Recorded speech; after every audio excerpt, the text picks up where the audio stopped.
Hello and welcome to My Body, My Power podcast, where we shine our light, claim our worth, and empower the next generation.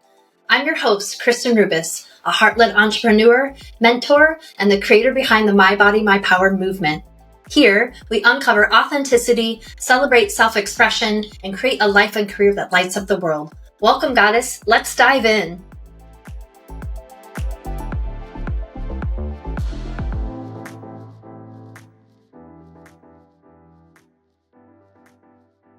Hello, friends, and welcome back to the My Body, My Power podcast. I'm your host, Kristen, and I'm deeply grateful to have an empowering conversation with Rosey. Welcome, Rosey.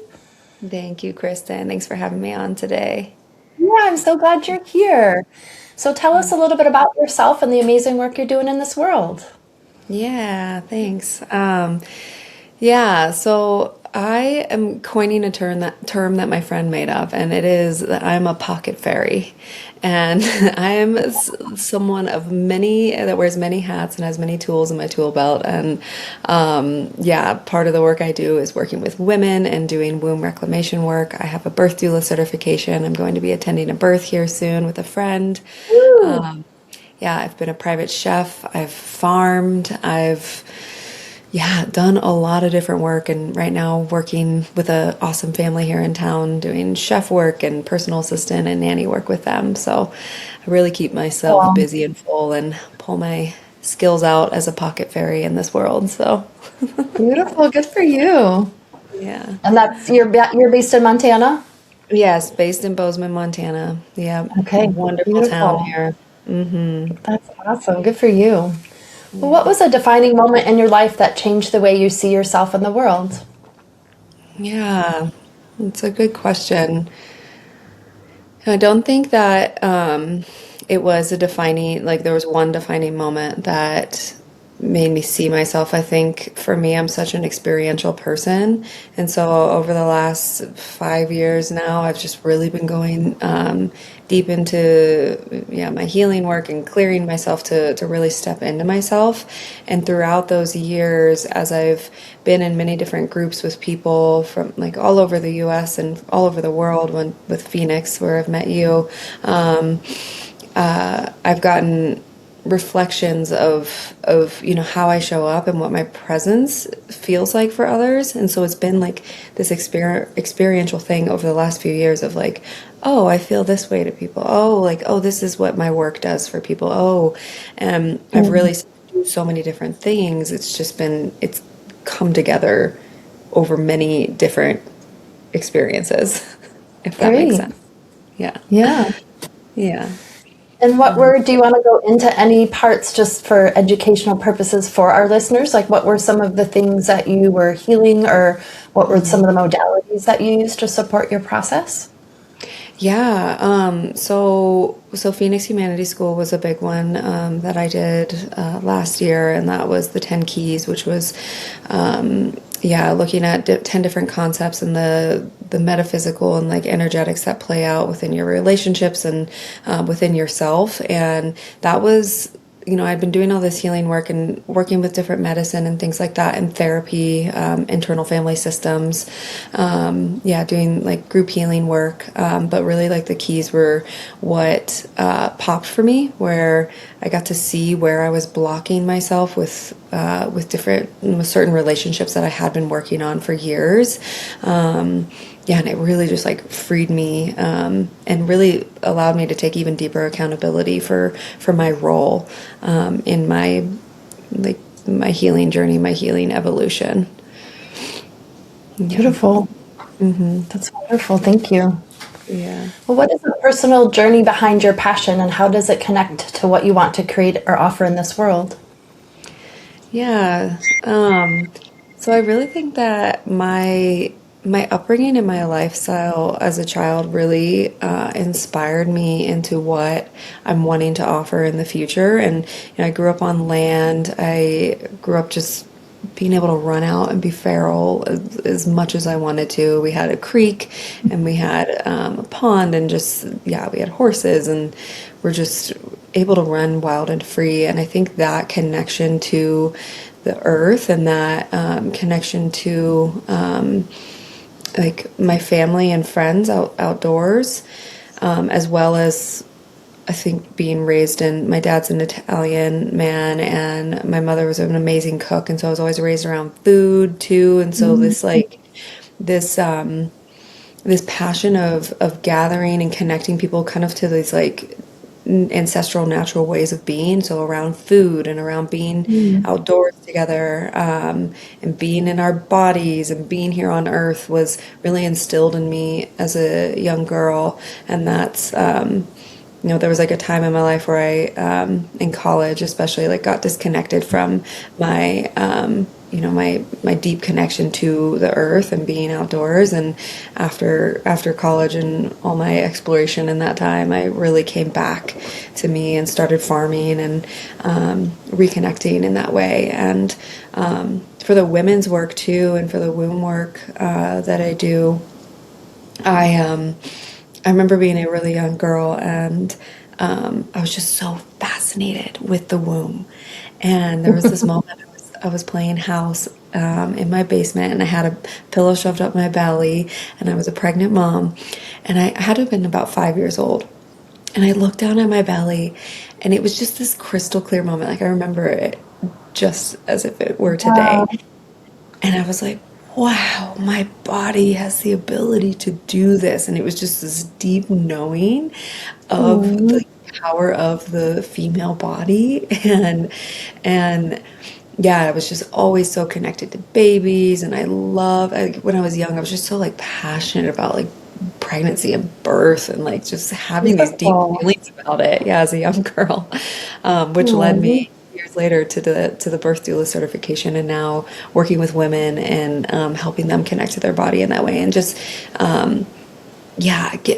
understanding the power of having a uterus and having a cycle and journeying with myself personally with my own to gain more understanding and healing has led me to doing that work as well. So, and the passion. Yeah. Are you ever drawn to working with younger girls or teenagers in that realm of the food work? Yeah, I have thought about it. I thought about doing like initiatory ceremonies for young girls when menses comes on. Yeah, and I always think about it too when I do have children. If I have a daughter, like how I would initiate her into that, because it's such a thing that we lack in our society, and for young girls especially too. When you get your first bleed, it's something like that's so like, oh my gosh, we need to hide it. And I remember like hiding like the feminine products in my pocket to go to the bathroom, and it was something that was so quieted and hidden. That I would love to normalize it. And I do normalize it now in my life with men and women in my life. Like everyone generally knows where I'm at in my cycle and who's in my life.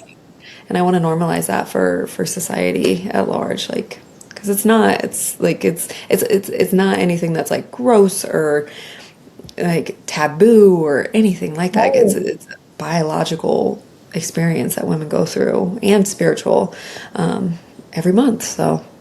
Yeah, I think it would be really awesome. I definitely have worked with girls through My Body, My Power, and just, either I'm facilitating or I bring on naturopaths or OBs or whatever that just have a deeper background in the whole menstruation cycle. But really showing the girls all the different products that we can use, talking about how to support them with their cramps or whatever, if they have any premenstrual symptoms and anything. But it's just amazing how to witness these 9 to 15-year-olds where it's like, oh, I didn't know what that white stuff was in my underwear. I didn't know, that you first get breast buds or just whatever, going through the puberty changes and just these light bulbs and just trying to not make it uncomfortable, like you're saying. And I think because you're younger than me, but just when you have people, when there's women on the planet really that have this passion about their own bodies and their own cycle, then teach the youngers where it's not this like, oh, you got your period every month. It's like you have this very celebratory, thing that you get to experience every month. And it's like, I remember one of my speakers was just like, you like cleaning your system every month. It's just like this whole cycle and connected to the moon and like all of those aspects of trying to bring kind of that magical essence to it, because it's also challenging and whatever, because of the taboo, because of the way that our society looks at it. But so yeah, that would be fun to collaborate at some point and come to Montana and do like a group for girls, and I've always wanted to like make their own pads, just like the glad rags, and just make some cloth pads for them. But yeah, that was the sweetest part, was just watching them look at pads and tampons and cups and the sponges and everything, where they're like, wait, what's this? And, they put the pad on their arm just with the sticky, oh, that's how it sticks to the underwear, just these little things, and witnessing them. It's been really sweet. But yeah, that could be something to add to your mix over there in the you're more central than Midwest, but Rocky Mountains. That's cool that you've done that too. It's important work. It really is. And I think to change that narrative of our cycles, or we can utilize each part of our cycle and honor each part, to where I say it's like my superpower. Like each phase has its own superpower, where it's like, okay, this is, generally how this phase goes. And I'm going to, for example, when I'm ovulating, okay, I have so much energy. I'm going to get so much done. I'm going to do my workouts that I love. I'm going to be social. When I get into luteal, my superpower is discernment and intuition and saying no, and, starting to tend to my body more and slow down. And, there's just so much creation you can have around the cycle, and utilizing it in your, for your own good and power. Yeah, good for you, girl. That's amazing. I mean, just to even have your own, I didn't really come into anything like that, and probably until your age, but still, just to embrace it as this wonderment about our bodies, rather than, I got my period again, or whatever. It can be this negative thing around it. But yeah, that's beautiful. And I think too, I was a doula as well, and it's, to really honor these women's birthing bodies and their postpartum bodies, and just to bring that magical essence back, because sometimes that's a tricky transition for women as well. And just to honor, your body makes milk, for God's sake. That's kind of a big deal, where it's your body. Our bodies are just magical and amazing. And whether society, once they catch up with it and truly recognize it, hopefully that's the new earth energy that's coming in and embracing more matriarchal ways. But yeah, I just think it is to bring the magical essence to it, where it's an opportunity and a gift, and your superpower. I love how you say that. There was a book, The Woman Code. Have you ever heard of that book? Oh, no. Yeah, check that book out. I wish I would have known about that book in my earlier years. I ended up with a uterine fibroid back in 2017, and so I had a partial hysterectomy and just learned more about my body through that transition. But that book really, it just kind of defines all the different parts of the cycle, and just breaks it down to even what foods you're supposed to eat during each cycle, which I had no idea. I don't remember it in this moment, but black beans during menstrual phase, and red beans during, luteinizing, or, and then garbanzo beans during your ovulation kind of thing. So it was just an interesting, where if I could find younger adults, or just younger women, late teens, that have just kind of recently started their menses, and just to give them this book to just say, hey, follow this. Because there's so many different issues too that we can manifest through our female system. And so to incorporate different aspects of anything, diet, water intake, how you're exercising, how you're different meditations. So yeah, maybe that would be a good, fun thing to add to your mix, just to explore that for yourself. Yeah, I love that. Yeah, thank you for sharing. Yeah, for sure. Well, what does radical self-love mean to you, and how has it played a role in your journey? Yeah, radical self-love. I think, to radically self-love yourself, I think I think that there can be so much, stigmatism around loving yourself, because it can be seen as vain, or it can be seen as selfish. But I found that the greatest relationship and the most important one is to have with yourself, because that's the person you're, the consciousness you are with every single day and every moment. And so to deeply love, your body, your heart, your own unique blueprint of your soul is is a radical thing to do in this world. That can have narratives and tells you that, to love yourself that deeply is vain. Yeah, I think to really love yourself is to just honor yourself in every moment, every situation, every relationship, and like doing that check-in with yourself. I think so much can get like happening in our world. We're so busy. We're just in this like sun cycle every day, like getting up and going, especially if you're working a 9-to-5 job or owning a business. Even like there's so much hustle that goes into surviving.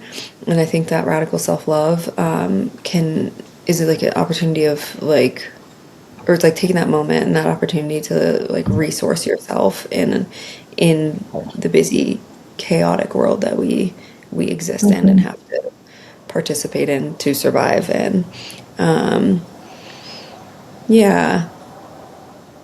I think it just looks different for everyone. Like what is radical self-love? And for me it's like self-care, doing my Yoni steaming, taking a bath, going to the hot springs, like doing my mass, having nourishing meals with my women, or having beautiful intentional time with my man.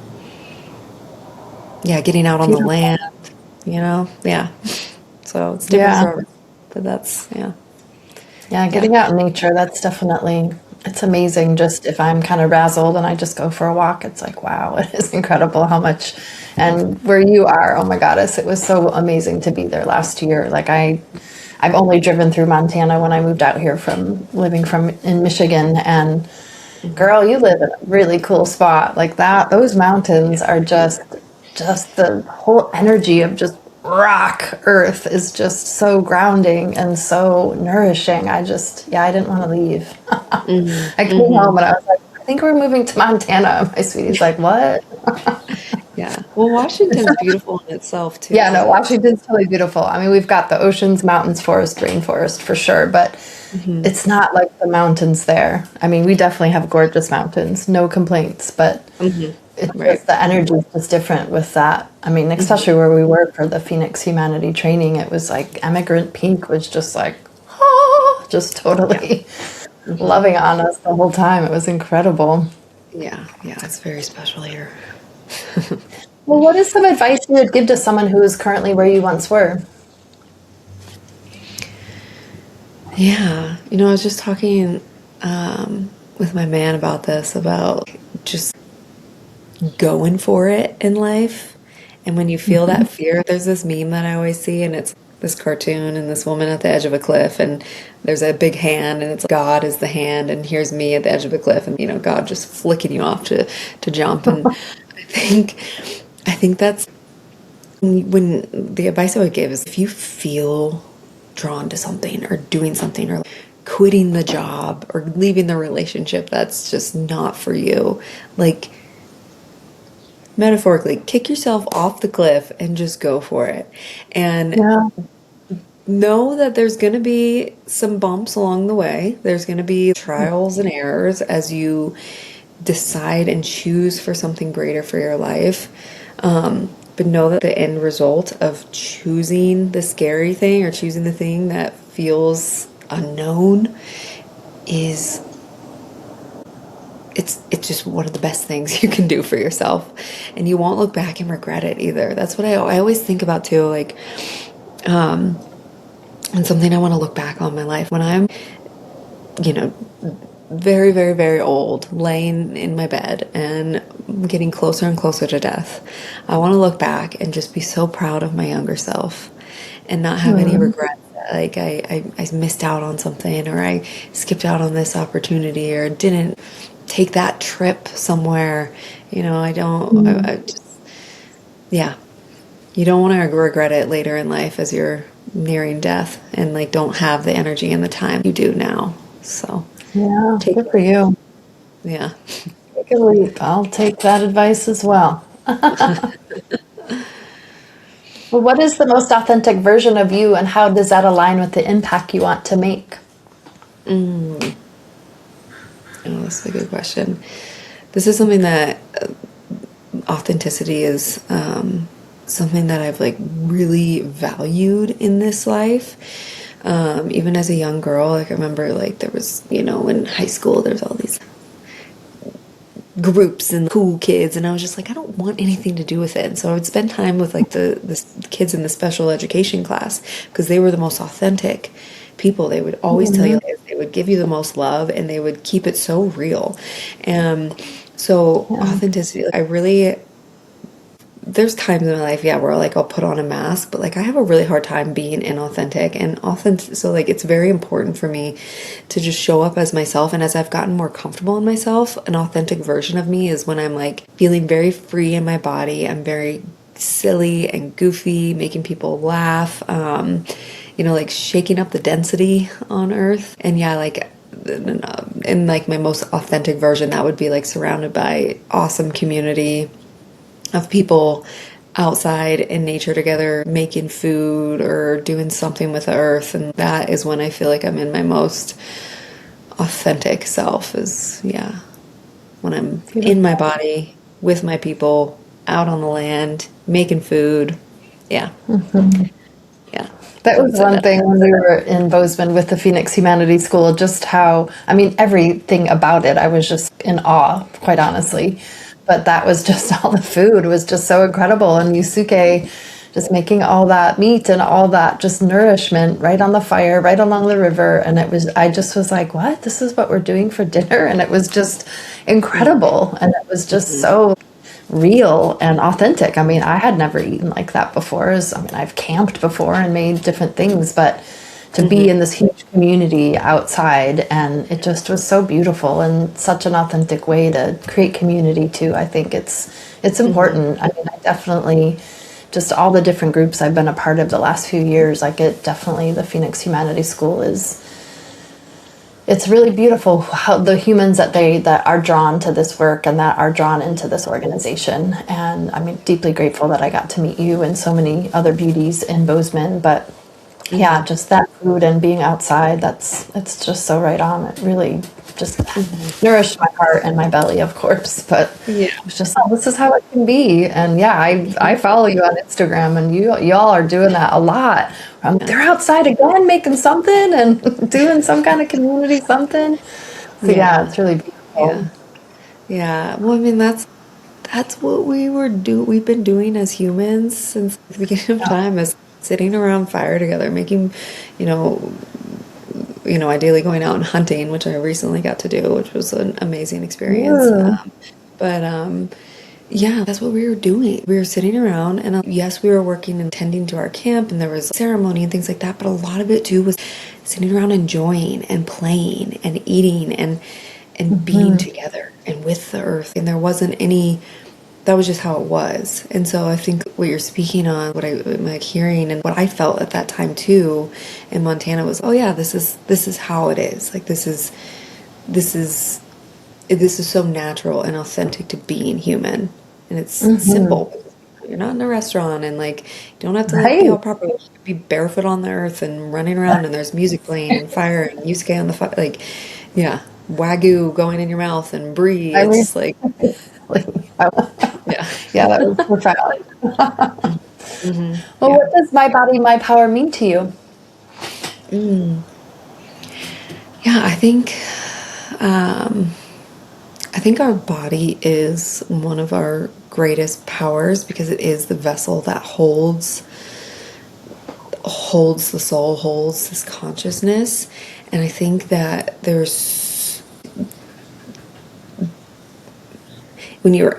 we anchor deeper and come more into alignment with our body, coming more into alignment with our soul, as we've done the healing work and release, all the things, and we come back more into that, there's so much to access, so much power to access with working with the two together, with the soul and the body locked in together. And I'm taking this Qigong class right now too, where I'm learning a lot about actually detoxing the body through Qigong and moving out the heavy energy and getting back more into alignment with our soul and body.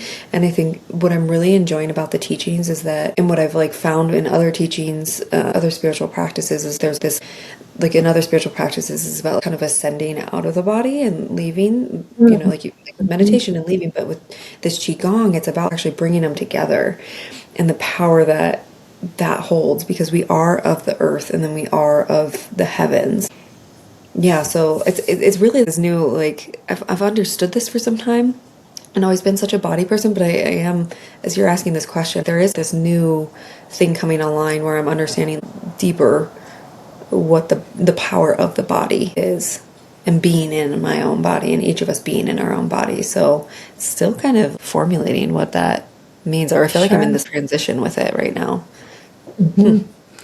Well, and we've had other conversations where you've done a lot of healing in your body and different things with your, I don't know if you had, I forget what all the things that you had, but I just remember you sharing a story when you just really delved into healing your own body and figuring out different parts of like healing for yourself. And I just was so inspired by that, because we're all on our own journeys, and we're going to tap into and get a little taste of this, that, or the other kind of modality. But once you find one that really lands for you and like helps you to be back in your body and love your body and embrace your body, like that's, I think, such an empowering aspect of who we are and just how we then can express that in the world.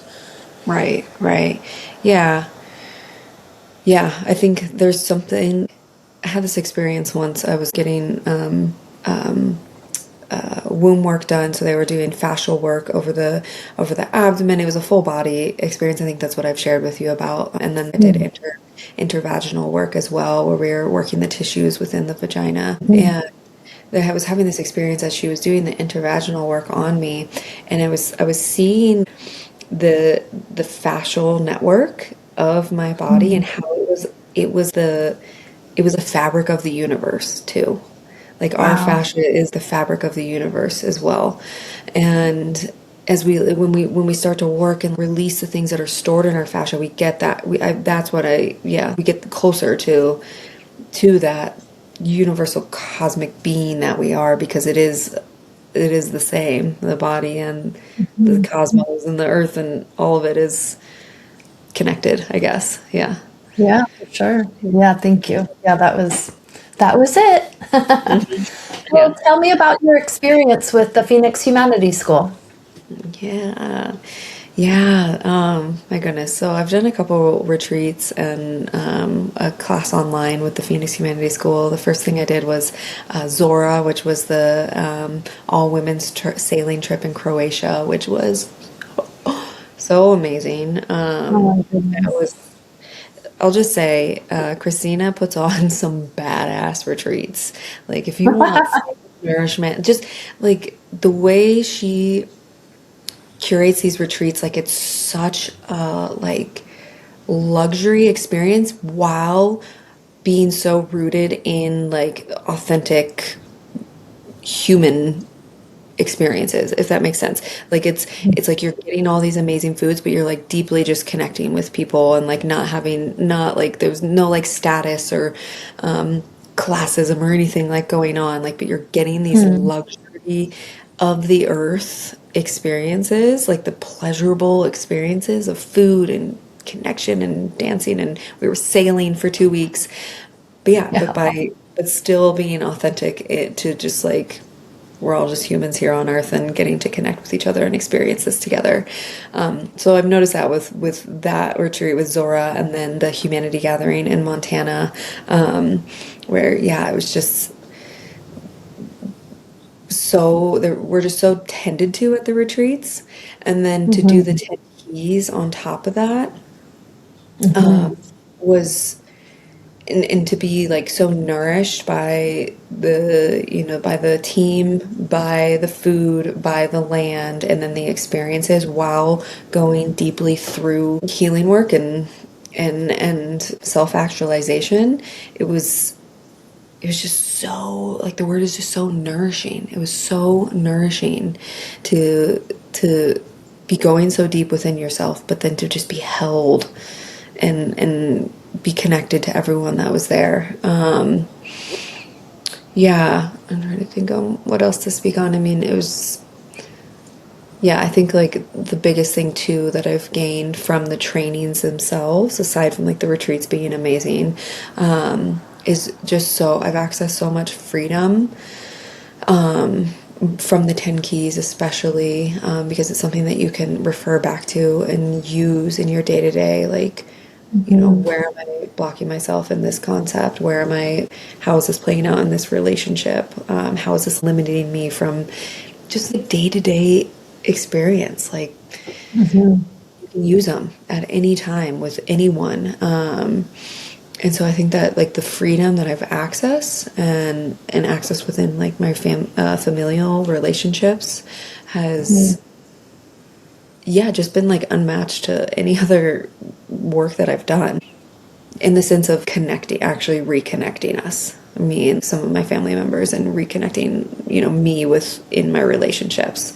Because all the other work I've done has been so powerful, but that connection with fellow humans is, I think, what like the ship that we need to steer the ship to on Earth. Like, we need to see each other, we need to feel each other, we need to stop judging each other and like being so hard on each other and like feeding into any sort of divisiveness, and like actually come back together. I think that's like where it starts for New Earth to come through and be formed.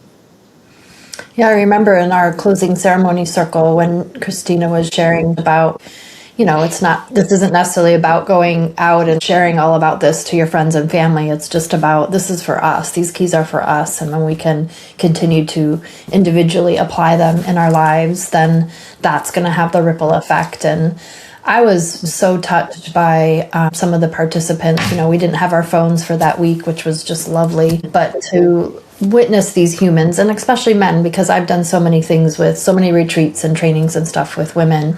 And I mean, I think there was 28 of us, and I think we're pretty even with female and male identifying humans in that group. And just to witness the brothers just also having body image issues and worth issues and, you know, bad relationships and where it's such a wow. But to watch these, there was one participant where we just got to witness him just like re-embracing the divine feminine within himself, and then implementing those into these relationships. And, you know, we get our phones back, and he hadn't talked to his sister for almost 6 years, and did that huge healing in the 7 days we were together. And then boop, we get our phones back, and he was, hey bro, I haven't talked to you for a while. Can I get the family guacamole recipe? And it's like, holy crap. I mean, it's legit, where it's not, it's very true. And I think to be able to physically witness that in real time was mind-blowing to me, because of course, when we do our own work, we're shifting ourselves, we're shifting our frequency, vibration, however that is, that goes out into the world, that's going to attract that, you know.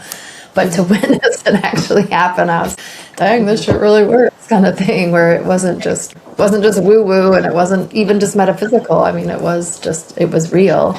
And so that was profound, just to see how, because I've witnessed the same thing and I've experienced the same thing with having deeper compassion and understanding for my family, because we're very different, and especially in the political scene, and to just love them for who they are and not have to have these labels and titles and projections and judgments on them. You know, it's just, how do we honor each other as humans?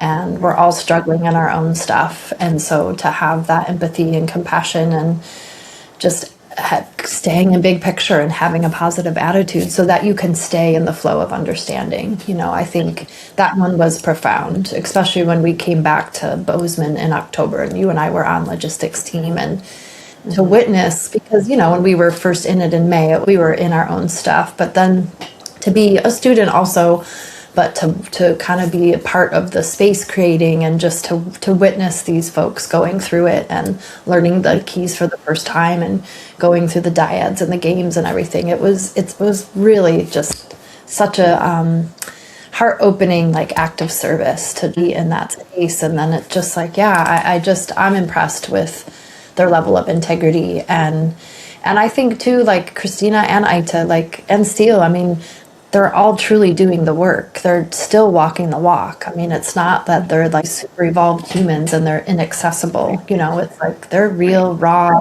true beings on the planet where, yeah, their shit comes up and they use the keys, they use Munai, they use these different tools to be able to navigate through it as swiftly as possible, as they say. And it works, you know, to witness that.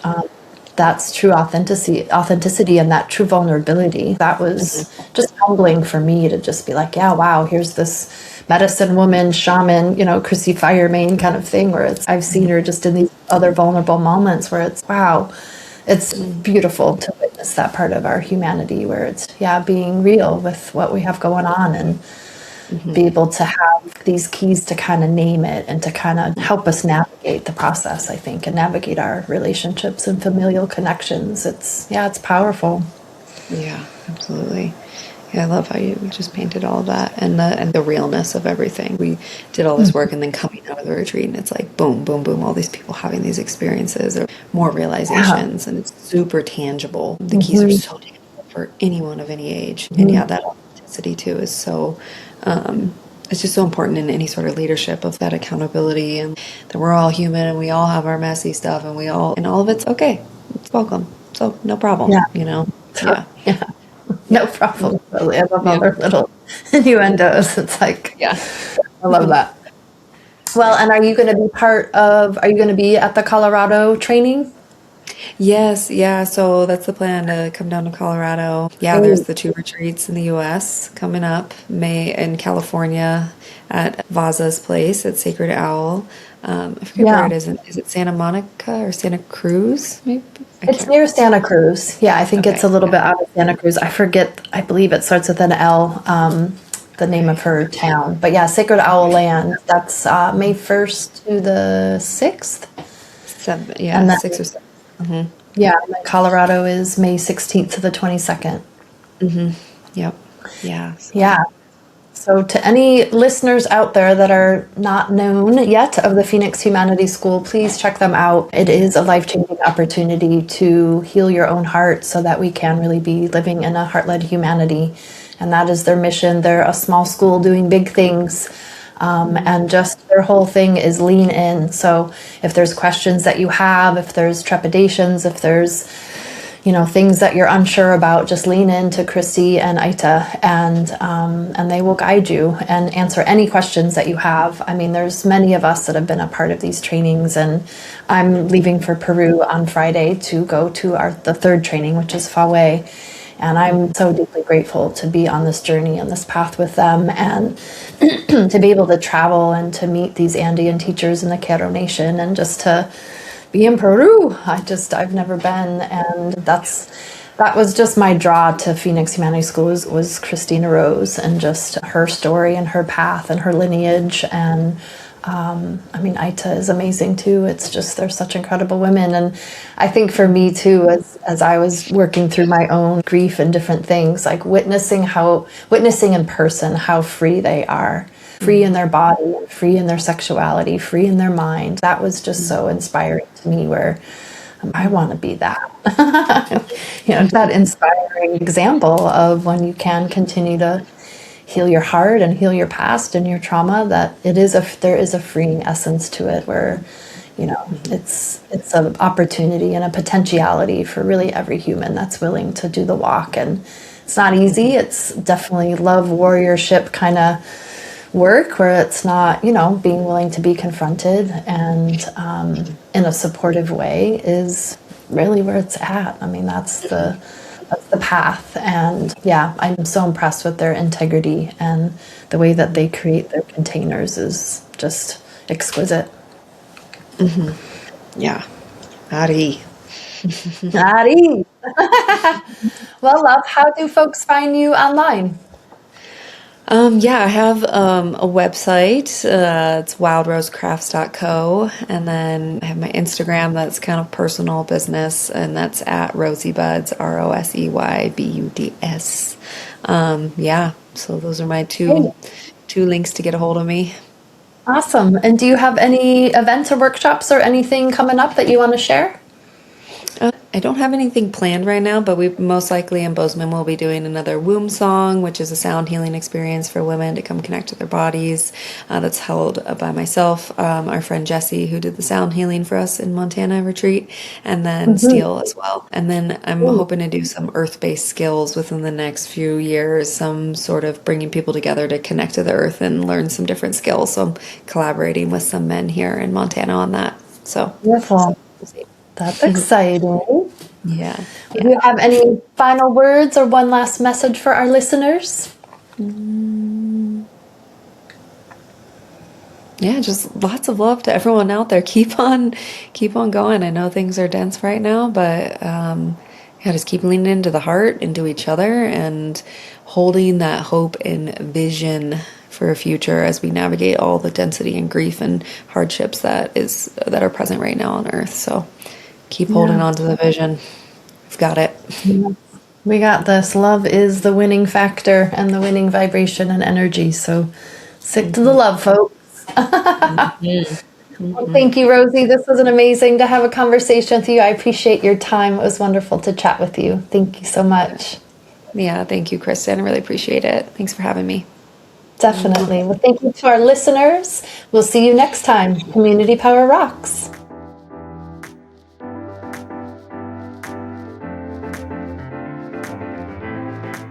Thank you for joining me on this journey of empowerment and connection on the My Body, My Power podcast. If you loved today's episode, be sure to subscribe, leave a review, and share it with someone who inspires you. Together, we're creating a ripple effect of confidence, courage, and light. Until next time, Goddess, keep shining your power.